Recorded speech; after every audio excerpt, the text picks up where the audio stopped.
আজকে দেখো দুপুরবেলা রান্না হচ্ছে এই যে বরবটি আলু ভাজা করব। আর এখানটায় এঁচড়, এই যে এঁচড় করবো। এঁচড়টা না মানে হলুদ দিয়ে সেদ্ধ করে নিয়েছি, জানি না নুনও দিতে হয় কি না, কিন্তু আমি হলুদ দিয়ে শুধু সেদ্ধ করেছি। আর এই যে এঁচড়ের আলু চিংড়ি মাছ দিয়ে করবো, আর বরবটি আলু ভাজবো, আর ডালও করব পরে। তো দেখি কত দূর এগোনো যায়। মশলা ফসলা ওখানে কেটে রেখেছি, এখনও হয়নি। তো এই যে দেখাচ্ছি তোমাকে, এই যে প্লাস্টিকে রেখেছি, তো মশলা কাটা রয়েছে। আর এগুলো তো কালকে সব বাজারে এনেছে, দেখো কচুলতি এনেছে, এগুলো কাটতে হবে পরে, এইসব বাজার থেকে এনেছে।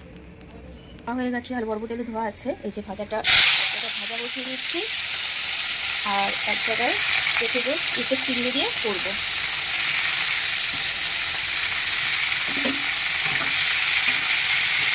এটা ভাজা বসিয়ে দিচ্ছি, আর এখানটায় একটু চিংড়ি দিয়ে এই যে